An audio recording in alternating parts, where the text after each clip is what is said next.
It's time for the Daily Take with Geraldo Rivera. And hey, Connell. Hey, good to see you. What do you make of that? The idea that, and I'll talk about the merits of the trade war and whether these tariffs, the most serious ones, will ever go into effect in a moment. I have my doubts. But this idea that, you know, Canada's more behind their guy than the U.S. is behind the president. What do you say? Well, I have no doubt about that. The Canadians, we are friends with many people from Canada. We had them here yesterday, very informed people, high-functioning friends of ours, business people and personal friends, longtime friends. No deal is better than a bad deal. They are still absolutely angered. I was going to say pissed off, but I didn't want to use that saucy language.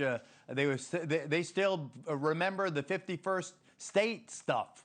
When President Trump said that he wanted to have Greenland, if not Greenland, then Canada as the 51st state, they're still angered over that. They think what happened Friday night was that the United States was souring the deal. I'm not taking sides. I don't know who's right or who's wrong. All I know is that the last thing I remember Canadian soldiers standing side by side with U.S. soldiers in Afghanistan. 165 Canadians got killed there, 2,000 wounded. These are our brothers and sisters. And, to be as pugnacious with them as we are with, say, Iran is, to me, the height of absurdity. Yeah, I wonder if it's distracting us from that. And Iran is the story, as we've been talking about, with Bessent going after Iran. On Canada, as I hinted earlier on, skeptical about whether we'll see the worst of these tariffs that the president threatened today, because they don't go into effect until January. Imagine how many times he and others could change their mind between now and January with all these threats. Here's Mark Carney's an interesting figure, though, in all of this, the Prime Minister of Canada. He's run a couple of central banks in his day, and here's part of what he's been saying. Listen to Carney. We cannot accept what they've offered, and we will not give what they've asked. In short, they asked too much, and they offered too little. Now, Canada will match Washington's new tariffs dollar for dollar in order to protect Canadian workers, farmers, families, and businesses. Now, like I said, he probably has more support at home, and is probably building it with those types of comments, even if it would be economically painful should the worst of the tariffs go into effect. Well, he's got all the punchlines down. No deal better than a bad deal. All these great cliches. It's great politics to campaign against President Trump in Canada right now. Carney is absolutely riding the anti-Trump train. It's strengthening his hand domestically, and he really believes that Canada can weather this storm better than America can. The illustration that you had is an indication that the American people believe, generally speaking, this is the fight we didn't need to pick. Like Iowa, for example. Now, about the thing about the cattle.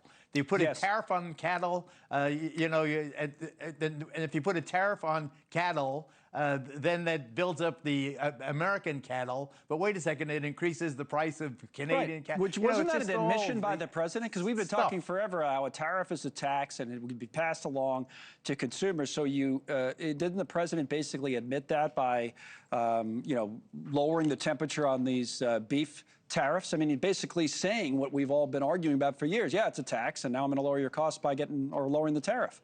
I mean, well, if he's not careful, he's going to lose Iowa in the Senate. Right. And then, that'll go into the tallies for the Democrats as they inch closer to 51 seats in the United States Senate. It's all politics is local. They say that all the time. You got to be real careful when you do something like impose 50% tariffs.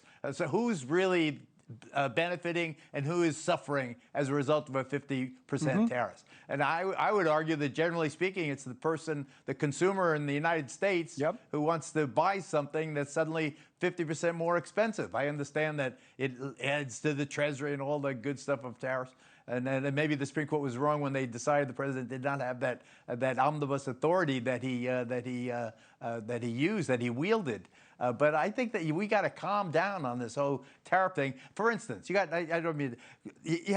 the economic war against Iran. Yeah. And now you're talking about Canada and Iran in the same sentence. What do those countries have to do with each other? One's our friend and trusted ally and our neighbor. The other is the great Satan.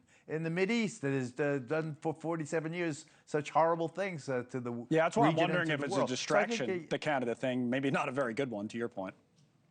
I think you're absolutely right. Maybe. It's a distraction that nobody needs. Thank you for watching. Subscribe below and download our NewsNation app right now on your phone, and you will get fact-based, unbiased news for all Americans.